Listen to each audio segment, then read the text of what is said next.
Hi guys, I am Vivek Singhal from tradingwithvivek.com। और आज है सैटरडे इवनिंग और इस सैटरडे इवनिंग को मेरा एक मन था कि एक नई कोई सीरीज़ ऐसी स्टार्ट की जाए जिसमें हम एवरी सैटरडे इवनिंग को किसी एक पर्टिकुलर ऐसे टॉपिक पर बात करें जो मनी से भी रिलेटेड हो और हमारी लाइफ को भी बेटर करे। और इसका सीधा सीधा रिलेशन हमारी ट्रेडिंग से भी हो, क्योंकि हम ट्रेडिंग की बातें करते हैं और ट्रेडिंग विद विवेक इस चैनल के ऊपर हम सारे ही स्टॉक्स ट्रेडिंग और बाकी सब चीज़ों की जो ट्रेडिंग से रिलेटेड है वही टॉपिक डिस्कस करते हैं। तो एक ये मेरा मन था कि हम इस टॉपिक पे बात करें और हर सैटरडे को हम लोग एक बार एक नई टॉपिक वीडियो बनाया करेंगे। तो इसमें नेक्स्ट टाइम हम कौन सा टॉपिक डिस्कस क्या करेंगे, इसके लिए अगर आप कमेंट में कमेंट लिखकर एक बार से सजेशन दोगे तो जिसके ऊपर भी सबसे ज़्यादा रिक्वायरमेंट होगी हमारी डिस्कस करने की, तो उस चीज़ को डिस्कस किया करेंगे। अभी मेरा फर्स्ट इस वीडियो में मन है कैपिटल प्रोटेक्शन को लेकर, क्योंकि कैपिटल प्रोटेक्शन को लेकर ना बहुत सारी चीज़ें सामने आती हैं ट्रेडिंग में स्पेशली। और होता क्या है कि जब मैं किसी स्टॉक से स्टे अवे या बिग नो वाली बातें करता हूँ ना कि यार इन स्टॉक से थोड़ा सा दूर रहने की ज़रूरत है, तो बहुत सारे मेरे व्यूअर्स हैं, कलीग्स हैं और मीन्स वो इस ऐसे थोड़ा सा उनको फील होता है कि विवेक यार इस स्टॉक के बारे में तुम ऐसा क्यों बोल रहे हो।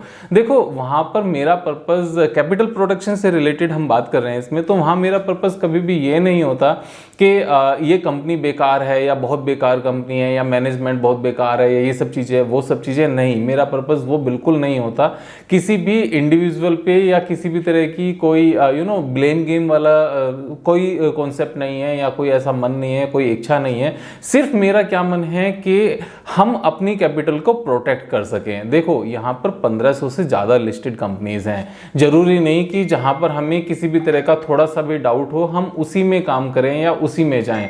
वैसा कुछ भी करने की जरूरत नहीं है। तो ये मेरा पर्पस होता है। जैसे मैंने लास्ट टाइम डिस्कस किया था LNT ये बिग नो, मैंने क्यों डिस्कस किया था और मैंने क्यों बोला था, बड़ी सिंपल सी बात है यार। पिछले 10 साल में जितना भी प्रॉफिट कमाया है ना वो कैश फ्लो के थ्रू बैलेंस शीट में आया ही नहीं है। अगर ये चीज़ मुझे समझ नहीं आ रही है तो यार बैलेंस शीट उठा के देख लो कि cash flow from operating activities हमारा कितना आया है और कितना नहीं आया है। ठीक है। सेकंड, मैंने अदानी ग्रीन्स की बात की, तो अदानी ग्रीन्स में 20 times debt to equity ratio है।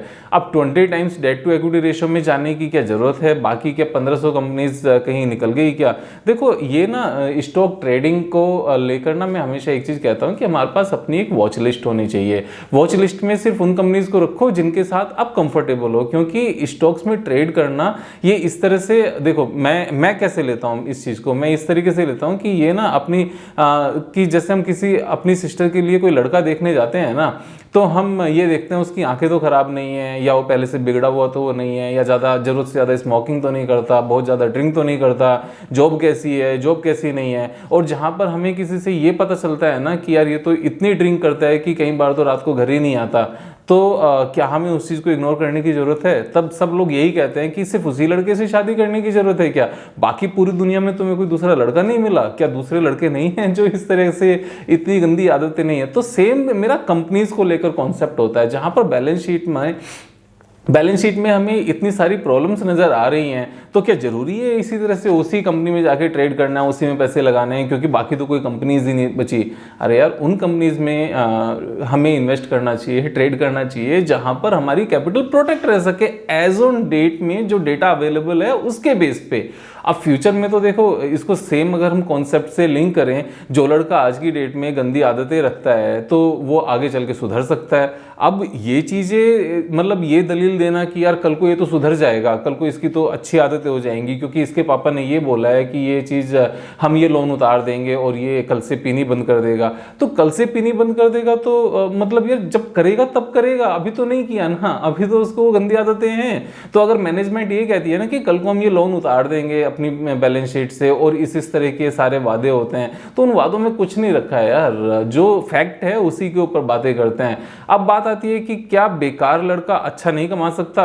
हाँ वो अच्छा कमा सकता है। तो क्या बेकार कंपनी का शेयर ऊपर नहीं जा सकता?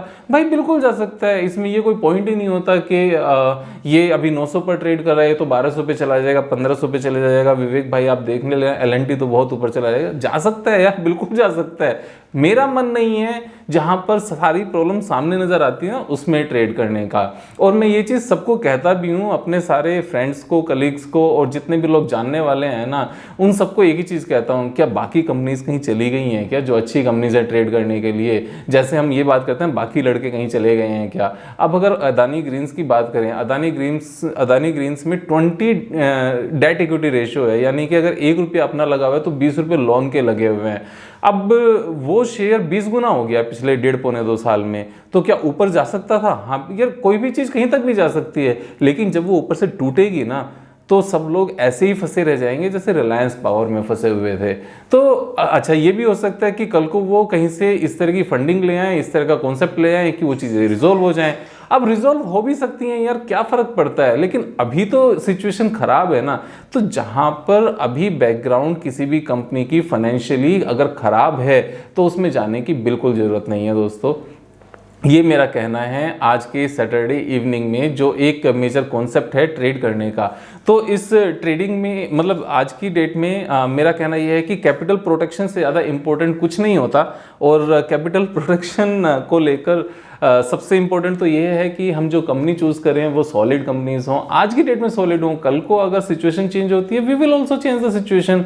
देखो, एक बार शादी कर ली ना अपनी बहन की या बेटी की या क्या अपनी सिस्टर की, किसी की भी, तो वहाँ तो डाइवोर्स करना बड़ा मुश्किल होता है। लेकिन इस स्टॉक मार्केट में अगर हम शादी भी कर भी लेते हैं ना, तो वहाँ से निकलना ऐसे होता है कि ठीक है यार, बेकार हो गया ना मैनेजमेंट, इन्होंने ज़्यादा लोन ले लिया, गेट आउट, अब यहाँ से निकल जाते हैं। तो अच्छी कंपनीज में स्टे रहना है, कैपिटल को प्रोटेक्ट करना है। वारेन बफेट सर एक ही चीज़ कहते हैं कि रूल नंबर 1, देखो 2 रूल को याद रखना है। Rule number 1 is never lose money and second rule number is never forget rule number 1। तो ये चीज़ बहुत इंपॉर्टेंट है, बहुत ज़्यादा इंपॉर्टेंट है ये चीज़। तो यहाँ पर भी एक ही चीज़ है, never lose your capital, always protect your capital and there is no second rule. और फर्स्ट रूल को अगर फॉलो करना है, never lose your capital, always protect your capital, तो इसका एक ही तरीका है कि सॉलिड कंपनीज में ट्रेड करो। और जब हम सॉलिड कंपनीज में ट्रेड लगातार करते हैं ना, स्विंग्स ट्रेड करते हैं, उसमें एफिशिएंसी लेके आओ। वहाँ पर 20% के बदले 40% कैसे कमाना है, ज़्यादा स्विंग्स पे ज़्यादा प्रॉफिट कैसे लेना है, फ्यूचर एंड ऑप्शंस में कैसे जाना है, वो एक उसमें ऑप्टिमाइजेशन करने की जरूरत है, एफिशिएंसी लाने की जरूरत है। लेकिन यार इन बेकार कंपनीज में, जो बेकार कंपनीज फाइनेंशियली मैं कह रहा हूँ, मैं मैनेजमेंट को इंडिविजुअल लेवल पर नहीं कह रहा हूँ, लेकिन जो चीज़ हमें आज की डेट में प्रॉब्लम जहाँ कहीं नजर आ रही है ना, तो वहाँ तो जाने की जरूरत नहीं है। तो आज की सैटरडे इवनिंग का हमारा टॉपिक यही था, प्रोटेक्ट योर कैपिटल। अगर कैपिटल प्रोटेक्ट रहेगी ना, तो अगले 10,000 ट्रेडिंग सेशंस में हम लोग ट्रेड कर पाएंगे। और 10,000 ट्रेडिंग सेशंस में अगर हम नोट आउट अगर हम ट्रेड कर पाते हैं ना, तो इतना पैसा होगा कि मतलब गिने नहीं जाएंगे पैसे, सीरियसली ऐसे 0,0,0,0 काउंट करने पड़ेंगे। लेकिन वो तभी होगा जब हम अगले 30 साल तक ट्रेड कर पाएंगे। 10,000 ट्रेडिंग सेशन जो 40 साल होते हैं, अगर हम 10,000 ट्रेडिंग सेशंस में नोट आउट रहेंगे, और नोट आउट रहने का एक ही तरीका है, सॉलिड कंपनीज में ट्रेड करो, protect your capital. So this was my message today, keep capital protection is the most important thing in trading stocks. That's it. So this was the evening message, Saturday evening. Next Saturday evening को हम फिर इस तरह का एक topic लेकर आएंगे जो हमारी प्रॉपर ओवरऑल ट्रेडिंग स्टाइल को इम्पैक्ट करे, अच्छा करे, बेटर करे, और हम रिस्क फ्री अपने आप को ज़्यादा इंडिपेंडेंट बना पाएँ financially. I am Vivek Singhal from tradingwithvivek.com. Thank you so much. Have a nice evening.